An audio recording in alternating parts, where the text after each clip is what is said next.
For the first time this season, Arsenal will be in question, but after a 94th minute Georginio winner, the belief is back. But what's next for the Gunners? Well, today we'll get all of the latest, from an injury update on Thomas Partey and Gabriel Jesus, to a potential £50 million deal to sign a Brazilian wonder kid. We'll also discuss reports linking Marcus Rashford and get an update on the future of Kieran Tierney.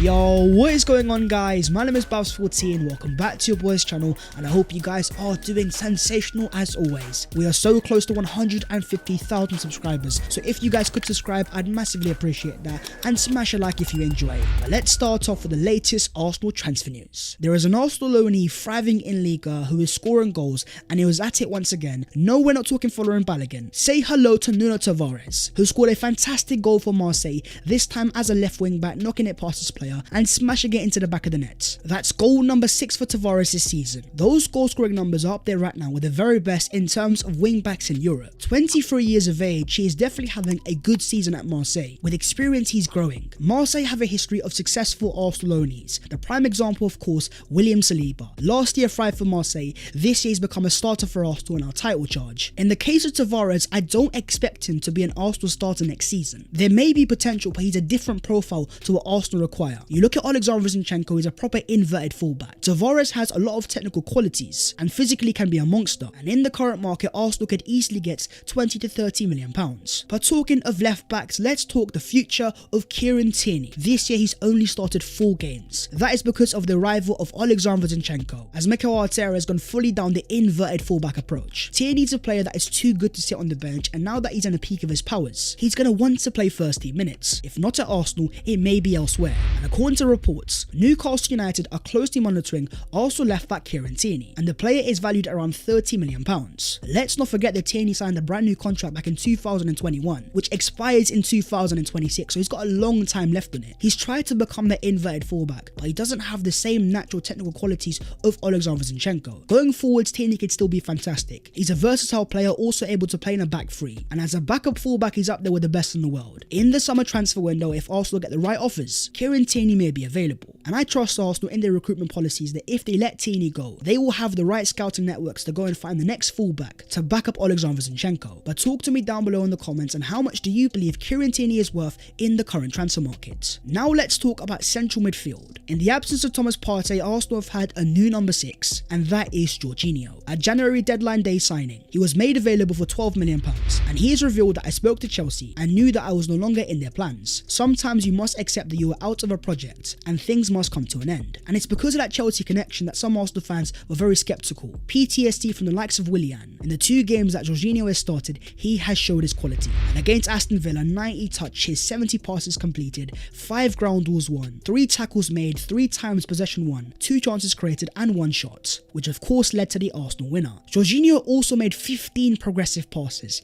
and had 5 shot creating actions. He is not a physical monster like Thomas Partey, but he's a very clever player. He understands his weaknesses, and in his current Arsenal team, he's put in an environment to maximise his passes. And since his arrival, Arsenal have been a lot more dominant. In the 4 games before we signed him, 32% possession against Brighton, 67 against Newcastle, 49 against Spurs, 57 against United. Since signing Georginio, 70 against Everton, 68 against Man City, and 68 against Villa. Georginio is an original regista. He played at Sarri's Napoli, he thrived for Tuchel's Chelsea, and now for Arteta's Arsenal, he understands the position. And it's no coincidence that since he's left Chelsea, their overall possession numbers have gone down, and they were getting dominated at home against Southampton. Football is a very funny game, because only a matter of 3 months ago, Georginio was arguing with Granit Xhaka as Arsenal beat Chelsea 1-0. 3 months later, he's celebrating with Xhaka after scoring a last-minute screamer, going from 10th place Chelsea to 1st place Arsenal. That, my friends, is what you call an upgrade. But at 31 years of age, Georginio is not the long-term solution. In the summer, Arsenal still want to sign a brand new number 6, and according to Vitor Roque, Arsenal lead Premier League rivals in a race to sign Declan Rice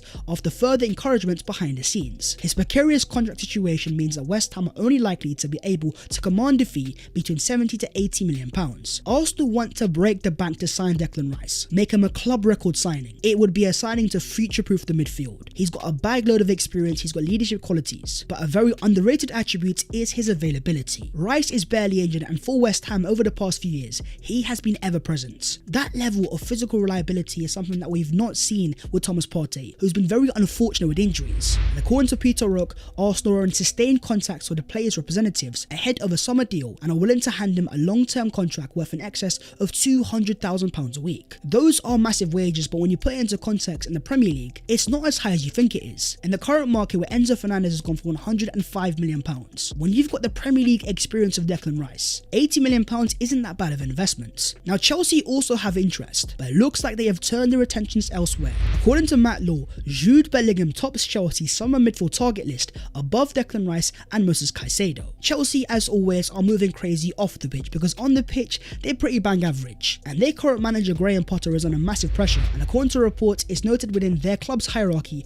that Arsenal faced vicious calls to sack Arteta last season, but the Gunners continue to back their manager. Chelsea are using Arsenal's patience as a template. It's not the best comparison, especially when you consider that Mikel Arteta was not given £500 million in his first window. But then you have Moses Caicedo, a player that Arsenal pushed to sign in the January transfer window, and there are some questions if Arsenal are going to go back in for him again in the summer, but I believe Arsenal might be targeting the wrong Brighton midfielder. If you're going to sign that number 6, number 8 hybrid, Alexis Mac Allister may be a better fit. The World Cup winning Argentine. According to reports in Argentina, the representatives of Alexis Mac Allister are travelling to England to negotiate for his future, and he is expected to leave Brighton in the summer. He's 24 years of age, he scored 5 goals this season, and more importantly, he's thrived in the left half space in the same area of Granit Xhaka. In the past games, I think we've seen the profile of Xhaka not be as useful. Arsenal will want to sign a long-term alternative, and the profile of Mac Allister stands out. He is tenacious, he works very hard, an attacker that is turned into a midfielder. He's very comfortable in that area. So out of Moses Caicedo and Alexis Mac Allister, who do you believe Arsenal need most? But now let's talk about wide forwards, as Pep Guardiola has recently spoken and he says that fast wingers like Raheem Sterling and Leroy Sané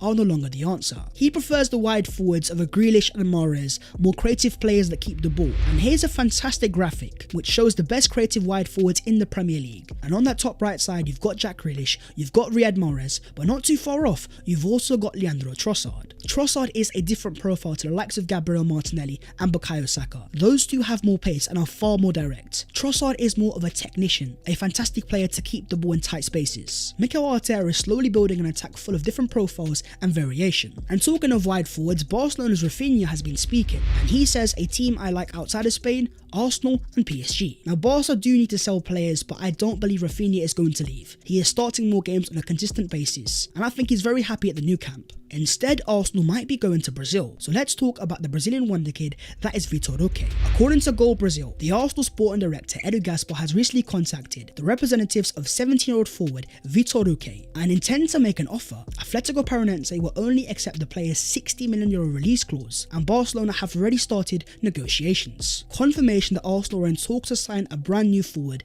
and Vitor Roque has special talents. We've talked about him in the past and how people in Brazil see him as a potential R9, a versatile forward at 17 years of age. He's pacey, he's strong, a good finisher, and Fabrizio confirms that Arsenal have sent their scouts to watch Vitor Roque. However, it's the same for 5 top European clubs. Barcelona also want to sign Roque. The interest of Barcelona is going to play a massive part. As we have seen in the past, players that come out of Brazil have often gone to La Liga, with the likes of Vinicius Junior, Rodrigo, and now even Endrick Felipe Moreira. Arsenal can afford it and it could be special, but ultimately at this stage of the project, trying to win a Premier League title, trying to maybe compete in the Champions League, Arsenal want to spend their funds on ready-made players. And there is another wide forward who's out of contract at the end of the season, who scored 24 goals this season. We are talking Marcus Rashford of Manchester United. According to reports, Arsenal are still monitoring the contract situation of Marcus Rashford. Arteta is a huge fan and initiated contact last year. Marcus Rashford is 25 years of age, and in the peak of his powers we are seeing true quality. 24 goals, 8 assists. His ball striking is devastating, and we saw that at the Emirates Stadium. He's out of contract at the end of the season, but Man United do have an option to extend that by 1 year. Rashford is looking for around £300,000 a week, and Erik ten Hag has confirmed that they're trying their best to get this done. And personally, I think they're going to agree that contract. Rashford is Manchester born and bred, he's come through the academy, and I don't see him leaving. But in football, always expect the unexpected, and if United were to fail to extend his contract on a free transfer, do you believe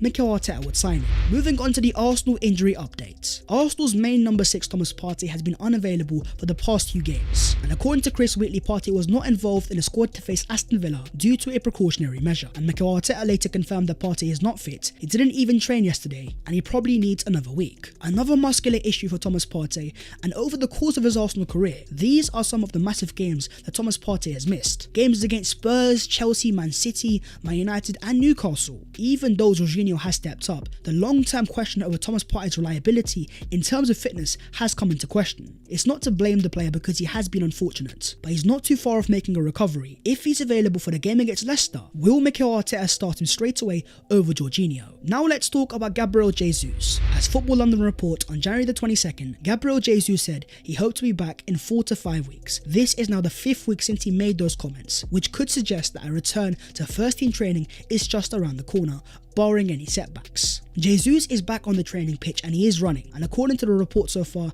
and the comments of Mikel Arteta, so far there has been no setbacks. Could Jesus rise again before Easter? It would be gargantuan. The games for Arsenal coming thick and fast. You got games in the Europa League. The Arsenal attack misses his fluidity, his work rate, mentality and dribbling. Nketiah has been decent, but in recent games he's not been that ruthless. Going into the future, Arsenal need more ruthless players, and there is a certain someone that has thrived in Ligue 1 for Reims, the joint top goal scorer in Following Balogun, who Reims boss Will Steele says has all the qualities to be a top striker because his all-round game is impressive. He's technically very clean and tidy. He can play with his back to goal, he can run deep, and his occupation of space and his timing of runs is interesting. With 15 league goals, Balogun is up there with the best goal scorers in Europe. But what's very interesting is he's also overperformed his expected goals. It shows a striker that is a clinical finisher. I don't have doubts over the future of Gabriel Jesus, but in terms of Eddie Nketiah versus Following Balogun, it's going to be a very intriguing battle next season. But let's move on to the other Arsenal news today. Arsenal recently had a massive game against Man City, and it was a fantastic game to watch of two top teams doing battle. And according to The Athletic,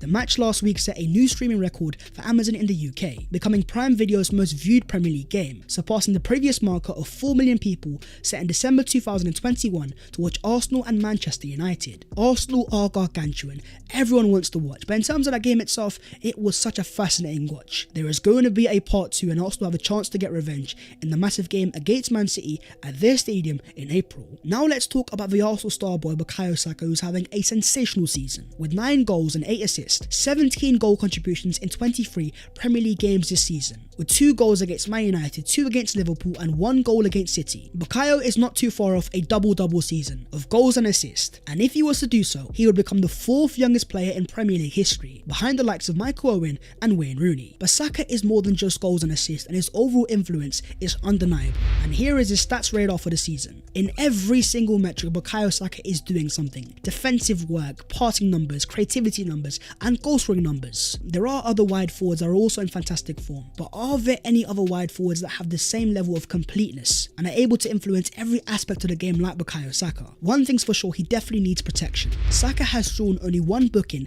for every 10 fouls made on him, but has received the yellow card for every 4.8 fouls he commits. The referees need to do their jobs and protect Bukayo Saka from a long-term injury, and we've seen Arsenal players in the past robbed of their careers, the likes of Abu Diaby and Jack Wilshere. If not protected in the long term, it could prove to be costly. But that is the video there and there, so hopefully you guys have enjoyed. If you have, don't forget to smash a like and also subscribe to the channel if you are new. If you want to follow your boy on all of his social medias, then the links are down below in the description. That was all of today's latest Arsenal news, and a massive win at Villa Park has brought back some belief. Arsenal are top of the Premier League, but it's a long way to go. But until then, keep smiling, keep believing, and I will see you next time. Take care and a bit.